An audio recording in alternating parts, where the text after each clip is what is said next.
Baik, selamat pagi. Saya akan menjelaskan bagaimana cara membuat mol atau dengan kepanjangan istilahnya adalah mikroorganisme lokal atau lebih umum dikenal lagi yaitu pupuk cair. Pupuk cair ini atau mol ini bisa kita gunakan untuk langsung disemprotkan ke tanaman sebagai zat perangsang tumbuh. Bisa juga digunakan untuk kompos sebagai dekomposer, artinya untuk mempercepat perombakan atau fermentasi atau pembusukan bahan-bahan organik sebagai kompos atau pupuk padat. Nah, mol ini terdiri dari beberapa bahan. Bahan ini bermacam-macam, diantaranya salah satunya adalah satu rebung bambu. Bambunya bambu apa saja? Seperti ini. Kenapa kita mengambil bambu? Karena bambu pertumbuhannya sangat cepat, sehingga di sini diduga ada zat yang namanya zat gibberellin atau zat perangsang tumbuh atau untuk mempercepat pertumbuhan. Selanjutnya bahan-bahannya ada lagi bonggol pisang. Ini adalah bonggol pisang atau pisang, tanaman pisang yang bagian bawahnya yang terendam oleh tanah. Bonggol pisang seperti ini. Kenapa kita menggunakan bonggol pisang? Karena bonggol pisang logikanya ini adalah tempat penyimpanan makanan bagi tanaman pisang.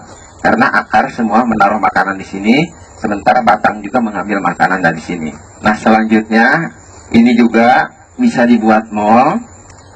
Ini namanya labu kayu kalau di Sumatera. Tapi kalau di Jawa istilah lainnya adalah bernuk atau buah maja. Ini keras, kita ambil yang tuanya seperti ini, yang sudah tua. Ini banyak tumbuh, tapi tidak dimanfaatkan selama ini. Kita akan memanfaatkan sebagai pupuk cair. Selanjutnya bahan-bahannya bisa limbah buah-buahan yang sudah kita tidak manfaatkan seperti ini. Ada buah pir atau buah salak, atau juga mungkin buah pisang, atau buah nenas, atau buah pepaya, apa saja buah-buahan yang sudah kita tidak manfaatkan. Selanjutnya bisa dari limbah sayuran seperti ini. Tidak hanya kol, bisa dari sawi, bisa dari caisim, atau apa saja dari limbah-limbah sayuran atau limbah pasar yang sudah tidak dimanfaatkan juga. Terus juga ada yang kita istilahkan adalah mol nasi. Ini bahannya terdiri dari nasi yang dikepal-kepal seperti ini. Kita letakkan di sersah bambu. Ini sersah bambu. Diutamakan sersah bambu yang sudah lapuk, karena ini untuk menambat bakteri nanti yang ada di sersah bambu. Selanjutnya untuk campuran airnya, cairannya, ini adalah air beras. Air beras atau air cucian beras. Kemudian ini air kelapa. Air kelapa boleh air kelapa muda atau air kelapa yang tua yang selama ini kita buang. Kita ambil bahan dengan bonggol pisang. Bonggol pisang ini dikupas seperti ini. Nah, setelah dikupas seperti ini, kita cincang. Dicincang, dikecil-kecil atau diiris sampai menjadi seperti ini. Ini bahan yang sudah diiris. Nah, kemudian bahan yang sudah diiris ini dimasukkan ke alat penumbuk atau dihancurkan, kemudian ditumbuk. Alat penumbuknya bisa seperti ini, alu dengan lumpang, atau bisa juga menggunakan blender.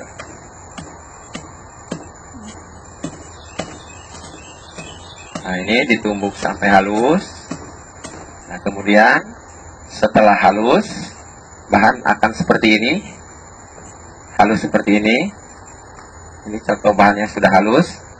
Kemudian kita langsung masukkan ke wadah untuk pembuatan mol.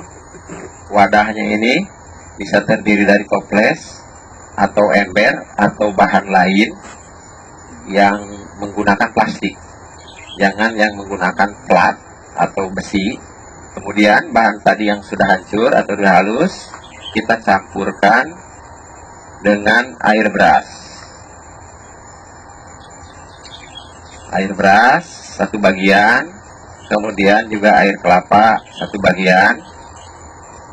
Dari jumlah bahan seperti tadi, kita bisa campurkan 4-5 liter air dan air kelapa, air beras. Kemudian setelah ada campuran air beras dan air kelapa, kita tambahkan pemanis secukupnya. Secukupnya saja seperti ini, jangan terlalu banyak. Ya, secukupnya untuk bahan seperti ini. Kira-kira 5 liter air dengan gula. Coba bisa dilihatkan gulanya seperti ini ya. Gula merah, kita utamakan gula merah. Atau selain gula merah, bisa juga dengan tebu.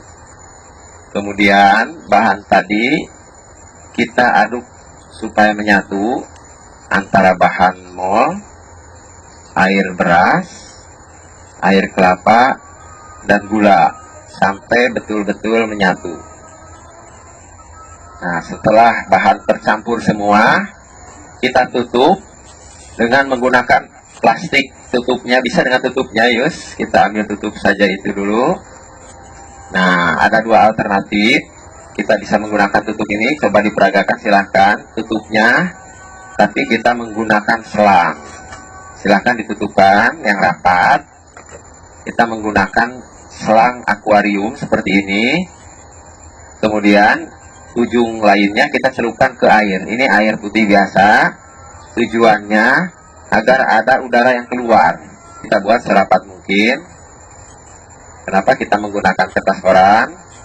Karena kalau kertas koran atau dengan kertas ini bisa ada udara atau aerasi masih bisa masuk, sehingga nanti mol ini tidak meledak atau tidak menimbulkan gas yang bisa menyebabkan meledaknya tadi.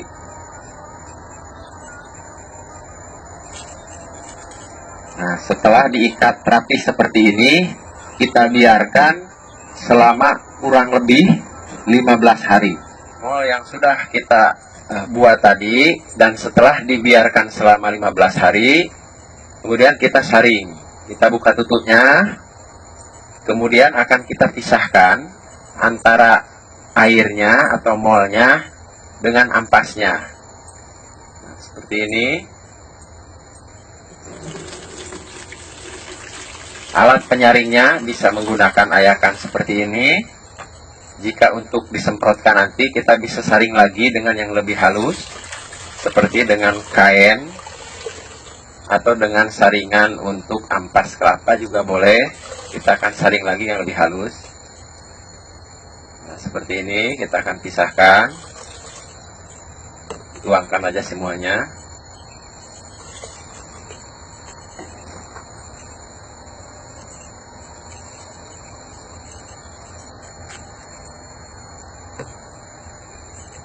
Nah, jika sudah terpisah begini, ampasnya kita bisa manfaatkan untuk sebagai kompos.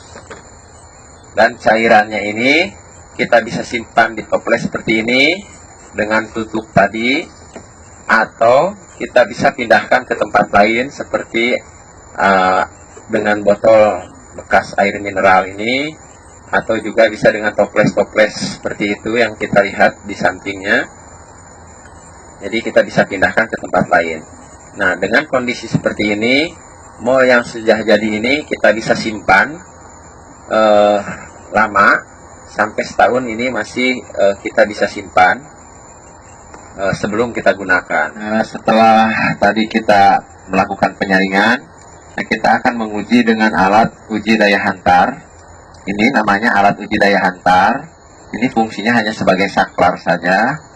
Nah, ini kalau ini disatukan, ini akan hidup, ya, bohlamnya akan hidup seperti ini.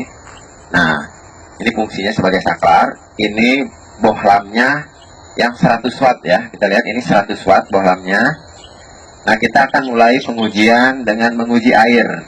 Sini ada air putih biasa, air sumur, silahkan diuji. Nah, ini ternyata dengan bohlam yang 100 watt, hanya air saja, dia tidak mampu menyalakan listrik, tidak mampu menghantarkan listrik. Selanjutnya kita akan uji mol. Ini mol yang sudah kita buat tadi, yang sudah melebihi 15 hari. Ini Ini contoh adalah mall Bonggol Pisang. Seperti ini. Lanjut kemudian ini adalah mall buah. Ya. Ini contoh untuk daya hantarnya. Kemudian selanjutnya mall Maja. Lanjut dengan mall sayuran. Jadi ini adalah hanya salah satu indikator bahwa mall ini sudah baik atau sudah siap untuk digunakan.